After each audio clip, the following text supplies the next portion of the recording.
Welcome back to the Profit Builder Unscripted. I am super excited about today's interview with my friend Robert Pleasance. And we talk about everything from how to improve your sales process and your close rate to how do you be more present in life and have a greater sense of joy in what you're doing every day. All right, let's jump in. I'm super excited to have my guest, Robert Pleasance, here with me today. Robert and I have known each other for a lot of years. He's a good friend, and we originally met in the 80s when we both worked for a company by the name of LifeSpring. And so, Robert, first of all, thank you so much for being a guest on the Profit Builder Unscripted. I'm so glad to have you here. Thank you. Thanks for having me. It would have been November of 1989. Okay. That's when we met. All right. That was just before I left LifeSpring, actually. Okay.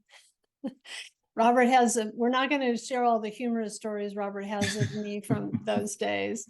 I was a controller and he was area director in Atlanta running that center. But yes, and we've just developed a great friendship over these years. I have such enormous respect and appreciation and love for you. You're an amazing human being. And I was just very excited to have you say yes to being a guest because I think you're a very interesting person too. And I think that you have this way of just showing up and being authentic and real. And that's the kind of conversation I wanted to have. So so thank you. And before we jump into my question of you about some event in your life that influenced you, would you just share with people a little bit about you, who you are and what you do in the world? Okay. So let's see. Currently, right, I suppose I would call myself a consultant. As a consultant, what I do with a couple of my clients right now is I'm working on the sales and marketing, i.e., the growth of their companies. One's a bank out of DC, and so I'm assisting them in growing out their infrastructure and their technology, as well as helping them grow. And then I've got another client out here in Santa Rosa, California, that is in a whole nother industry, something I've never in a million years would have dreamed I'd been a part of. Let's see. So that's what I'm doing right now. My background is, as we were talking, met a person that enrolled me in the trainings that you were speaking about, Vicki, and I did the LifeSpring trainings in 1988. And in that, I remember being in the trainings and thinking, boy, that's what I need to be doing. I saw the people in the front of the room that were the trainers leading the trainings, and I just knew that something was calling me that I needed to be there doing that. And so figured out how to get hired after 6 no's and going through and jumping through lots and lots of hoops. They were very selective back in those days. They just didn't just want to turn over a center or the front of the room to just anyone. And so I got hired, and we met, and I did that for a number of years. Off and on. I would do it for 2 or 3 year sprints at a time, and then I'd have to leave and take a sabbatical for a while. Your expertise is in business development and building businesses and helping them position themselves to be able to sell. But your expertise is being able to really amp up that front end of being able to build a business. Yeah. Yeah. So when I consult, basically, I'm a hands-on consultant. I like to get in the field. I like to learn what they're doing, figure out how they're selling what they're selling, and see what I can add to the mix. Okay. Well, thank you for all of that. One of the things that I appreciate in listening to you too is that there's a flexibility in who you've been willing to be in the roles that you've taken and the choices that you've made about being willing to take the next hill, which may or may not, I think it relates to your story that we were talking about before we started, but I'm going to ask my question, which is, you know, what is a moment or an event that happened in your life that sticks out, that changed you in some way and positively impacted your life or your business or how you saw yourself, that like was sort of this defining moment or this changing moment that, yeah, that positively impacted you and how you see yourself and what you do in the world? You know, I know we talked about one situation. There might be, so we'll call it 1A and 1B. So 1A was obviously doing the LifeSpring trainings. I think that was a major life event that changed forever the direction and yeah, and the velocity at which I go through life today. I just I had no idea that type of education existed, and so you know, because I did those trainings, I met my wife, and so the real, you know, the real defining moment for me would have been 1994-ish. You know, I had kind of played at life, literally played golf, and even my first stint with LifeSpring. I was, you know, completely immersed as a student, and just not thinking of it as a career or as a job, so to speak. I couldn't even tell you how much money I made back in those days. It just didn't matter to me. What mattered to me was the mission we were on, and so in 1994, I've got a 2-year-old, and I've got my wife's 8 months pregnant, my wife Joan, and she's about to give birth any day now to our daughter Zoe, and she sat me down and she said, "Honey, I love that you love to have fun. I love how passionate you are about all the things that you jump into, but we're going to need to hunker down here and think about what are you going to do for your career, because we need money." More or less in her own words. But I could tell the seriousness of what she was saying, and it just kind of struck me as, gosh, that was the day I figured I had to become an adult and do what I decided, you know, what I'd made up for, you know, as a kid, that, you know, being an adult meant, yeah, you had responsibilities, and, you know, you paid all your bills and you made money and all that kind of stuff. You know, I just kind of drifted through life and gotten away with pretty much everything that I needed to get away with. And here I was at this particular point in my life where it was like, okay, time to, you know, put your big boy pants on and get What out did there. that mean when you say like I had to grow up or I had to put on my big boy pants? Because, you know, I'm I think the listening to you and I struggle, totally get it. And I totally like, you know, I think of my son Taylor, who's 34 now, and he'll have these moments of like, I'm an adult now, mom. Like, you know, I have like a real job. And but it's like there's a what shifted in you, right? Like, because um, there's the I got to make a living, right? I got to take care of my family. My wife's 8 months pregnant. I got 2 kids. Like, you know, your wife's like, hello. But what is it that what shifted for you that had, because you have gone on to be you know, incredibly successful in your life, mhm, that has something more to do with than just the number of years that you've been on the planet. yeah, What changed for you at that moment? What I decision would did you say, make? Vicky, so I've always been really, even before then, you know, before that moment or that time, that conversation, I've always been very good at, if I see what it is I want, I can organize myself and just, I guess, increase my level of participation and commitment to make sure and get it done. I did that in golf. You know, if I was going to go play in a tournament or a series of tournaments, I was really good at prioritizing my time, but really my effort in making sure that I did what I needed to do to get the job done. And I had the results as a result of that. You know, I was very confident at what I did there. And I did the same thing at LifeSpring the first go around. So what am I saying? I think I just sharpened my focus, my desire to go out there and to earn in such a way that, there was never a doubt I was going to do it. It was just a matter of now. I just literally went, oh, focus on this now. If that makes sense, it really is defining, and honing in on what I needed to get done there. And doing it in a way that we talked about this a couple of weeks ago, doing it in a way that I didn't feel obligated to do it.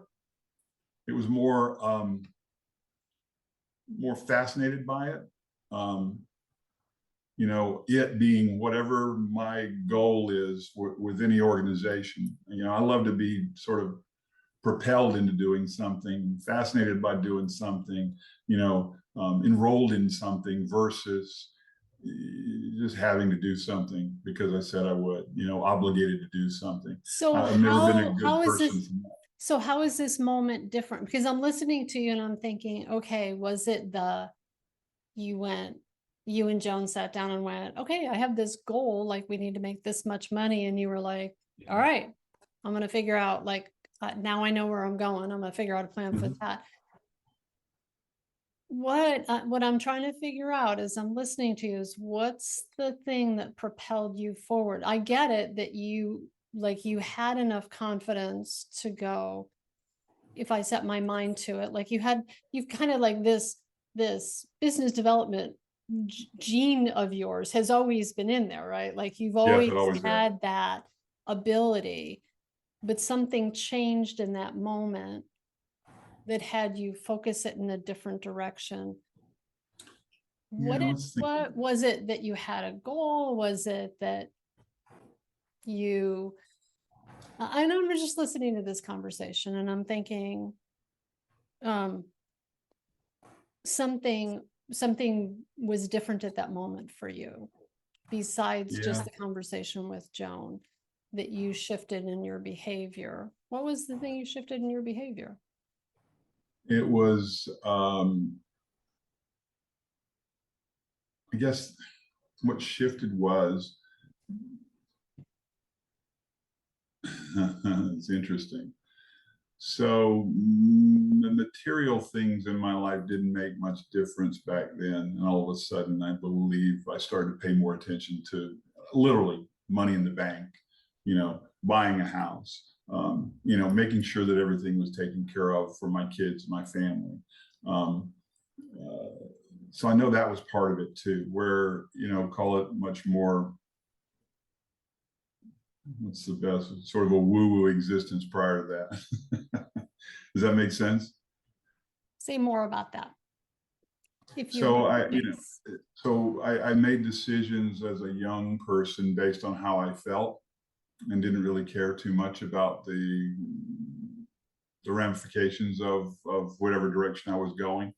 I always knew deep down I could pretty much make things happen, but I was really, really not so much worried about the trappings of what I did.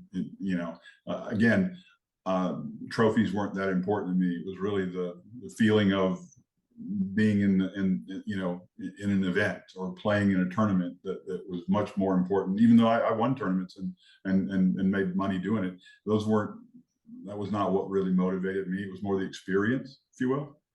And so I guess when I talk about becoming an adult, it was I started to pay more attention to the outcomes and to the results versus just showing up in life. So I could do both, I suppose. I didn't lose the other side, but I certainly brought, paying more attention to the objective to the mix. Yeah. I don't know if I'm answering your question. Yeah, you are. I will tell you that there's something very interesting as I'm listening to you, because I'm in the middle of reading this book called The Four Agreements for the probably the third time. I read it many years ago and I'm rereading it.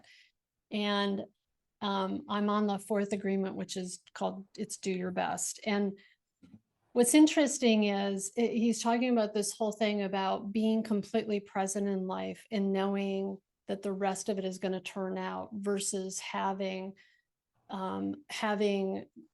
like looking at whatever you do day in and day out be a grind, looking at it like I have to do it in order to make money. And what's interesting about you that I'm just recognizing in this conversation as I'm listening to you is that you are somebody who straddles both of those worlds in a really lovely way. Like, you're very present to what you're doing. Like when you say, I just wanted to be out there playing, and that I've heard this in different ways in our conversation today, like you just wanted to be out there playing, completely all in to whatever the thing is that you're doing, and love it and have fun with it. And at the same time, trust that it's all going to turn out. And that in that moment in time, when you sat down with Joan going, all right, like I need to have some measure for making sure that I'm on track to taking care of my family and so on. So it's interesting to me as I'm listening to you, because that's kind of the ultimate, like that's kind of one of our ultimate goals in life, is to be able to be really, I think I'm interested to hear what you think, but like for me, I go, if I can be completely present and joyful in what I'm doing right now, whatever it is, have a goal, know that I'm doing things or taking actions that are in support of what it is that I want to have happen. But whatever it is that I'm doing, I'm all in, like I'm unattached to whatever the outcome is, so that there's more presence and joy in what I'm doing right now. Does that make sense? Makes complete sense. I love it. That's a great overview of more or less my philosophy. Well, like Literally. I said, that's my experience of you too, is that that's how you are in the world. It's interesting. And yeah, so so do you think that moment with your wife was the moment when you were like, oh, I need to add this other piece, but you didn't lose that first part of like, whatever I'm doing, I'm going to be all in, and I'm going to have fun doing it, and I'm going to make it a fun thing to do. Which I think that don't you think that when we do that, we're better at it? Like, I notice for myself, when I'm unattached to when I'm not trying to control outcomes, and I'm just completely present, and I'm going to give this all I got and just have fun with it. Yeah. Present to what I'm doing. When you're talking, what occurs for me is, so there's these are my words, but I'm sure I picked them up from somebody, but allowing the game to come to you. And what I mean by that is, I've always been really, really good at figuring out a way not to get too attached to the results of anything, that they slow me down, stop me, or have me feel obligated and not having fun. Does that make sense? Totally. Yep. It does. Which is as a salesperson, is a great way to interact with a sales funnel. I'm not desperate in any way, shape, or form to get something. More than once said to salespeople going into a big sales call, remember, we don't need them, they need us. So, and again, all these things are just little bits and pieces of, allowing the game to come to me, meaning I don't have to force it, just let life sort of happen, but with some idea out there about how to measure it. That is, I love I don't know if that makes sense. I don't know if that makes any sense. Yeah, it totally makes sense. Can you do me a favor? Because I think your mindset around sales, because I think a lot of us have like head trash around sales, but your mindset around sales is great, I think, and you're really good at it. Would you just talk a little bit more about that when you're in the sales process, or how you train and teach people to have that thinking? Because it's like sometimes when we're so fixated on, I got to make the sale, we're not completely present. But there's a mindset that you have, and you showed this earlier, but if you wouldn't mind, just talk about that a little bit. Yeah. So again, I'm just going to piggyback on what you're saying right now. What comes up first for me is, I think with salespeople, one of the things that I've always impressed upon teams that I've worked with, and what I also do when I look in the mirror, is that I've got a real clear sense of I am not my results. I have the results. Does that make sense? You've heard other people say this, I'm sure. Totally. Yeah. And Yeah. so I'm not my results. And I learned a lot about that, way back in my golf career. And when I used to be, if I shot 6 or 7 under par, I was the greatest guy in the world. Anybody wanted to be around. I'm buying people drinks. It was great. If I shot 77, though, you didn't want to be near me. Because I wanted to blame something, someone. I just wanted to, punch something. And what I realized was that I'd become my results, in those two examples. And so I was never able to improve much more than where I was, because the times you want to really go back to the laboratory are when you shoot those 77s and you need to fix some stuff. And if you're completely, you can't see the forest in the trees because you're so overwhelmed with anger or whatever it is, frustration or beating yourself up. You never get better when you need to get better. And so I guess I learned some lessons through the trainings and through some of the work that I've done, that I just don't get attached to results that way. I use them as a they can tell me a lot about where I'm standing or where I'm coming from as I'm operating in life and with sales. But I'm not my results. And so I'm not really attached. They don't define who I am. And so in that way, there's a lot of freedom there just to work with whatever's in front of me, so that we can have the outcomes that we're looking for. That makes sense? Yeah. Yes, totally makes sense. Yeah. That But ability that to was something not, that just came up. Go ahead. I'm sorry. no, I was just going to say that ability to be able to say, I'm not my results, has us not take it personally. And then we get to be responsible for it, which responsibility is ability to respond, not shame, blame, fault, but to, like, when we can get unattached in that way, not take it personally, we can look at it and go, oh, like, how could I, like, what action could I have taken different? What approach could I have taken? How can I use this as an opportunity to learn and grow versus an opportunity to make myself wrong in some way? Absolutely. And it's been a lesson over and over and over again, for myself and for people I've worked with and people I've coached and people I've managed. That's one of the number one things we've got to do, because people interact with they interact with their results different ways, and some people, and it's always psychological. Yeah. And so if we can remove the psychology of it a little bit and have people be able to see the forest in the trees, and they can typically learn from their successes and learn from the failures and just become more competent at whatever it is they're doing. And so I've figured out ways to do that for myself. As we were talking at the beginning, back when we first, before we jumped on this particular recording, I don't know where I heard someone say this, but they said that sales is a transfer. It's my ability to transfer enthusiasm.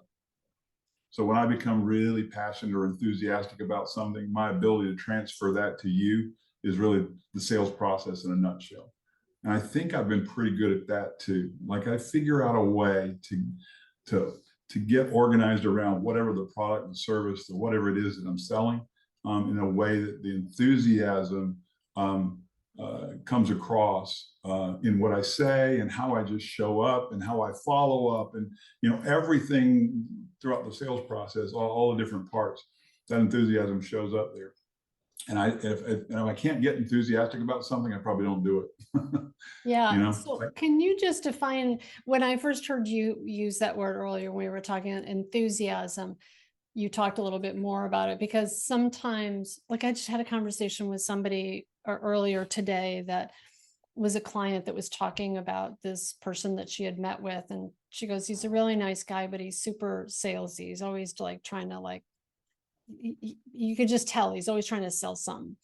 And I think those are two very different things. So when you talk about enthusiasm, you're not talking about, hey, it's all going to be great, and you're trying to, like, sell snow to Eskimos. It's No. more, so can you just, because there is something else I Yeah. know what that is. What do you mean Here, with here- enthusiasm? yeah, a great example would be here at Armorous here in Santa Rosa. So, security guard business just is not the sexiest business in the world. However, what Eric and his team here are attempting to do is bring some life back to this industry, if you will. Kind of, he says that, giving guards their minds back, meaning, once upon a time in the security world, people were, respected and people paid attention to the security guard. If they said do X, do Y, do Z, that's what you did.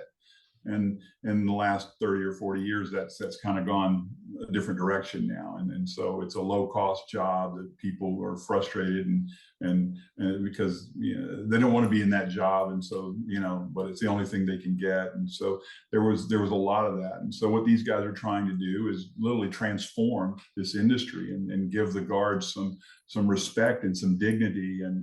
And so, when he was telling me this, all of a sudden I go, now I can get behind that. That sounds like something that we might want to do. Transforming an industry, that's something that I can certainly be enthusiastic about and get some passion about.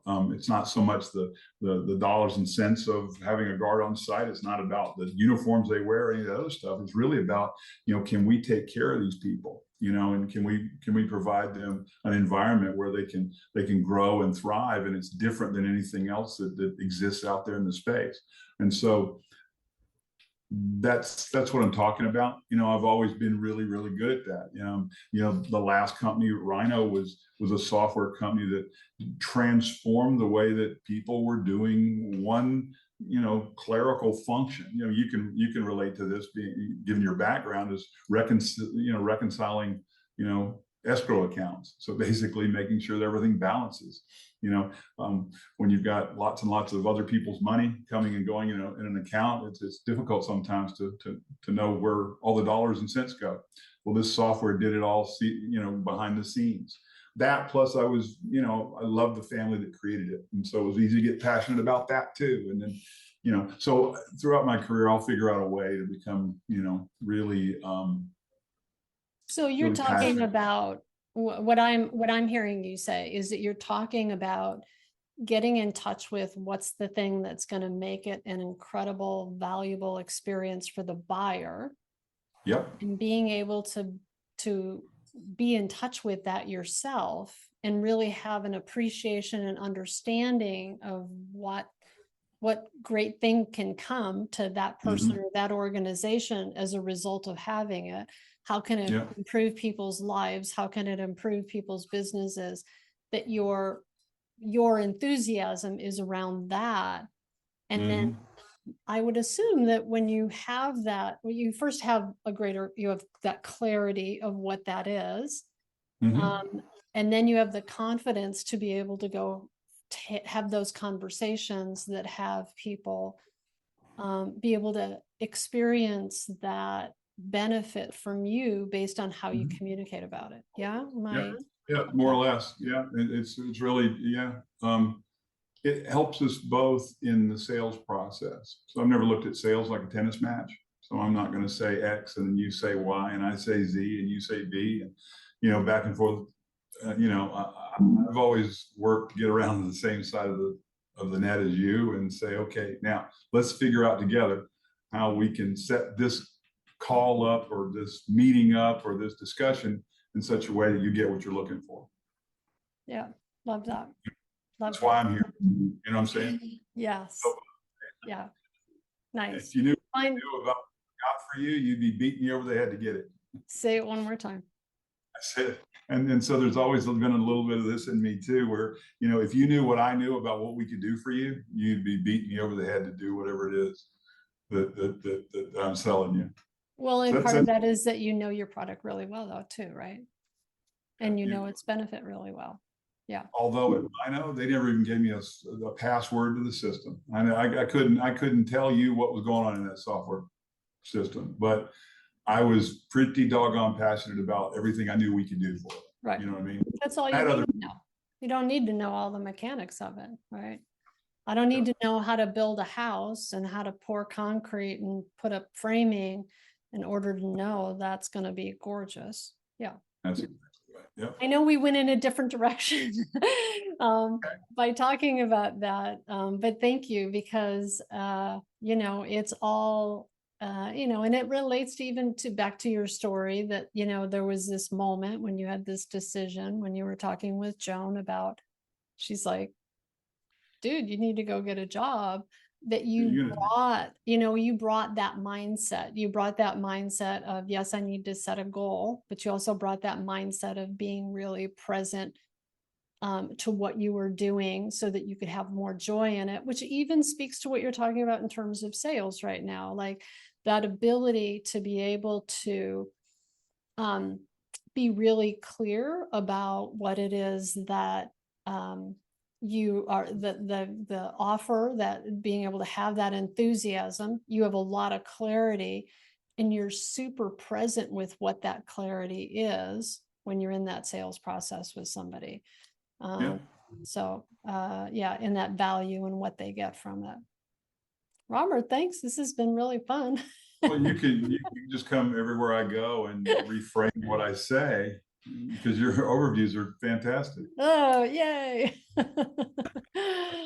Well, is there anything else that thank you for being a guest. I really appreciate this. I know it would be a fun conversation with you. Any other thoughts that you want to share before we close? No, can't think of anything. I know we spoke a minute about, you know, you're in the industry you're in. I guess for a lot of for your clients, a lot of times, I guess since COVID, the phone stopped ringing for a lot of those folks. It has definitely been different. Yes. Yeah. And this is always, election years are always interesting years. So it's part of it too. Yes. Everybody's trying to figure out what's going to happen economically, and yeah. Rates are going to go back down. If they come down a little bit, that'll help people. Yeah. Just the money, maybe move around a little bit. That'll help things. I'm just trying to think of, is there anything that, because with Rhino Live, the phone stopped ringing too. And, you know, it stopped because there was really no sales process. And so, you know, there's no substitute. You know, kind of put the sales process in place, put the funnel in place, then you got to figure out how to fill it and how to manage it, right? Yes. Yes. And then when it starts to fill, what to do with it. Exactly. That's about all I could add to that particular part of the conversation, I believe. Okay. There's shortcuts. You gotta work to get the phone to start ringing. But I'll tell you, once you start doing the actions, all of a sudden actions begat actions begat actions, and before you know it, you got people starting to call you again. All right. Top 3 tips to make the phone ring for a contractor. Seriously, set up a sales funnel first. Most people don't do that. They have no idea what I'm talking about. Meaning, so define that. Funnel can be, you can use something as simple as an Excel spreadsheet, but you've got a way to list everything that you know is that everything out there that could possibly you could sell something to. So track your leads and know who your potential leads are. Correct. Okay. You know, identify, you know, what you're best at. You know, some people in sales are good networkers, meaning that they've got people around that more or less are selling for them in some ways. When I talk about networkers, that's what I'm talking about. There are people who are pretty good at just picking up the phone and calling cold. You know, they're fewer and farther between these days. There's a lot less of those in the market, but you know, again,